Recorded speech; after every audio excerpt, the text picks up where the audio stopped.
just like a songwriter does or an artist does or anybody that creates anything, something sparks a flame.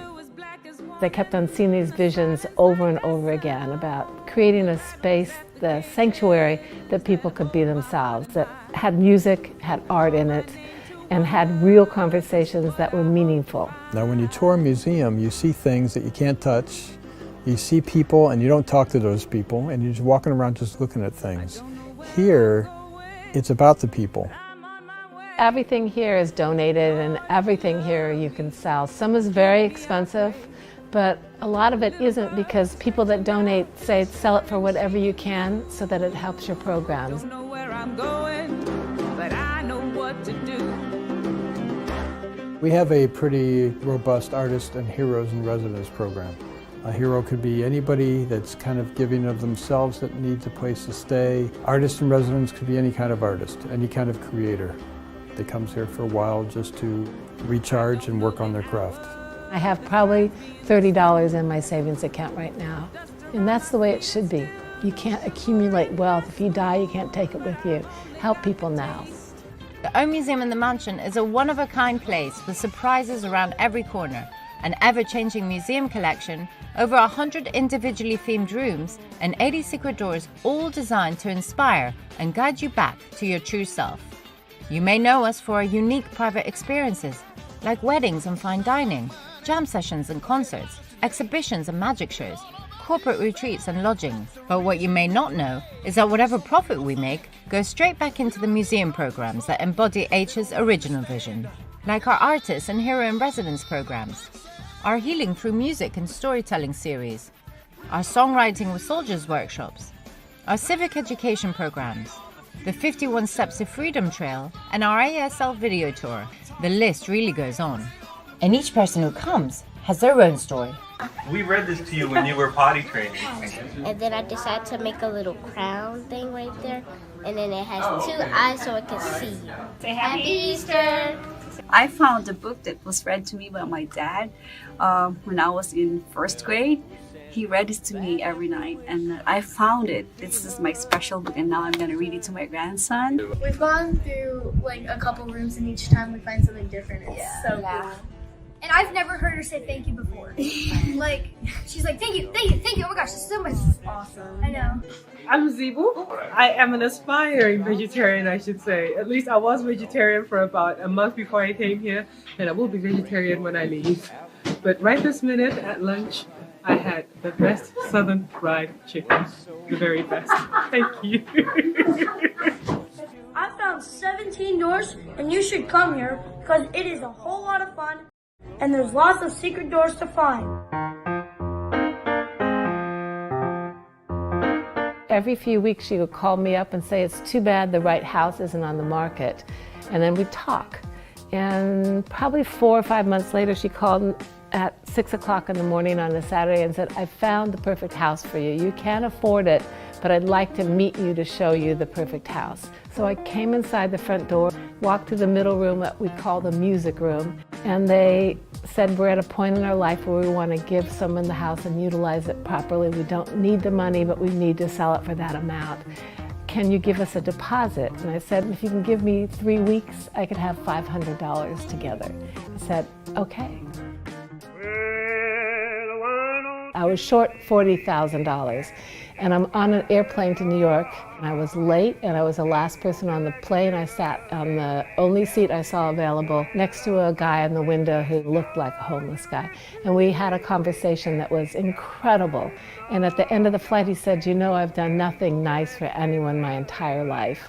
And he said, how much are you short of your deposit? He pulled out a crumpled check, no name, no address. And he said, where is this place? And I went 2020 O Street. The most important lesson is don't judge people by how they look. Someone else would never have talked to them. This would never have happened. Look inside of them and have real conversations whenever you can, which is what the house is about.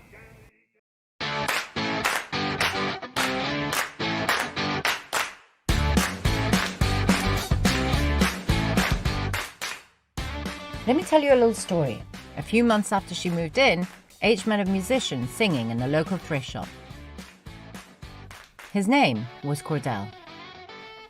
She asked him to perform at the O Museum that night. Months later, Cordell came back saying he needed a place to stay. So H gave him a room here for free. He lived here for 3 winters in a row, taught himself to play the piano, and went from living on the streets to playing at DC's exclusive clubs for $2,500 a week. Cordell played here every Christmas Eve, and one year even played alongside the great and unforgettable Luciano Pavarotti.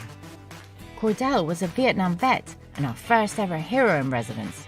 He was also the inspiration behind our PTSD program. There are many heroes out there, and they also need a place to go to rejuvenate or to redefine themselves.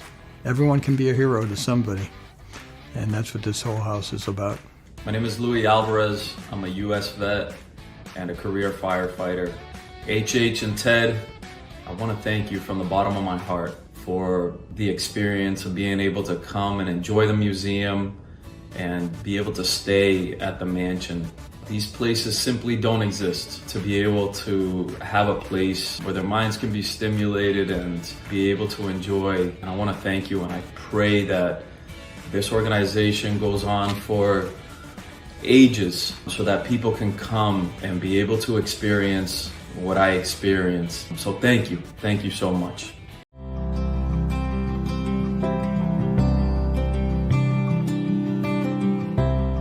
You go to hotels, you go to restaurants, no one even looks up and smiles unless they see somebody across the room that's important to them. Here, everyone is the same. It's like the equalizer. It's magical what happens here. I was in this room, the ballroom, and I heard this big screen, and I ran to the O-bar, and this lady was like totally freaked out holding a record, and she was shaking, and she introduced herself and said, "This is my brother. We just came to town to bury my father at Arlington Cemetery, and here's a picture of him on the record." And it was behind a chair that she had seen this, and all the things in the mansion, it's what she noticed. My father told us when we were little kids that he was on this album, and we never believed it because they never showed it to us. We thought it was some big fish story. It's the record that we didn't think existed, so we gave it to them. But those are things like just kind of bringing people's lives, sewing them back together. O Museum has embodied the idea of a sanctuary. People who need us the most tend to find us in the most serendipitous of ways. We have seen thousands of people heal deeply and profoundly. Even if you've simply just lost your way in life or have come across a streak of misfortune, the O Museum is a place where all your troubles are put into perspective and you gather the strength to get back up again.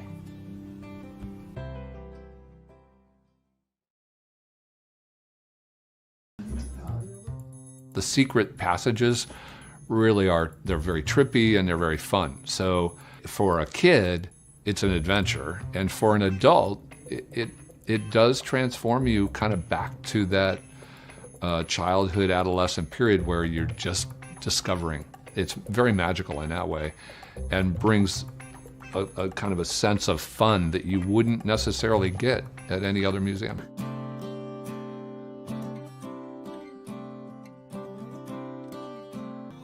Remember the piano our first hero, Cordell, learned to play on? Well, that piano ended up with acclaimed American sculptor, Frederick Hart. He was so inspired by it that he handcrafted a conservatory in his home to house it. Luckily, it took him years to build, giving Cordell the time to learn how to play. Frederick Hart loved the O Museum so much, he donated many of his pieces to our collection, including a maquette, The Three Soldiers, which is part of the Vietnam Veterans Memorial on the National Mall. His wife Lindy was the muse behind the faces of the sculpture he created for the National Cathedral. When he came into town, I don't think he ever came back without visiting here and bringing something back. Well, and this place was very much his style. Yes, right? You said this is the maximalist kind of approach that he really appreciated. Yes. And he just loved it, because this is what it was all about for him, was the detail and the interest and the history that you get in a place like this.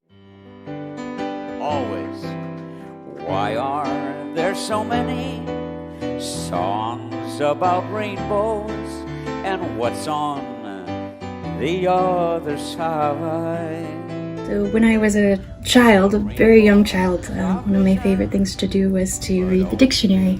It's fascinating. And my dad had one. He had an old, real old, heavy, cool dictionary. I lost my dad to suicide when I was 9 years old. As I grew up, as I got older, it's been my kind of my one regret of that I never got his dictionary, that I never thought to ask my mom if I could have it.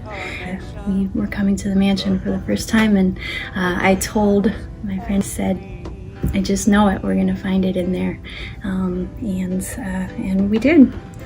We walked up a magical staircase, and I looked up at a bookshelf, and here it is. So it's this is making up for a lot of time. So thank you, Mansion. Thank you, H and Ted. Look what it's done so far.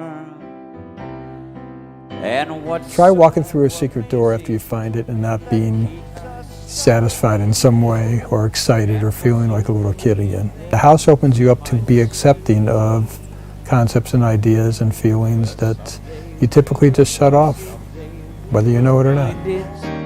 The rainbow connection, the lovers, the dreamers, and me. La la la la la la roo. The lovers, the dreamers.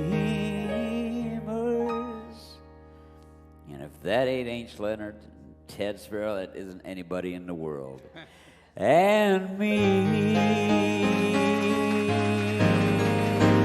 God bless you guys. I love you all.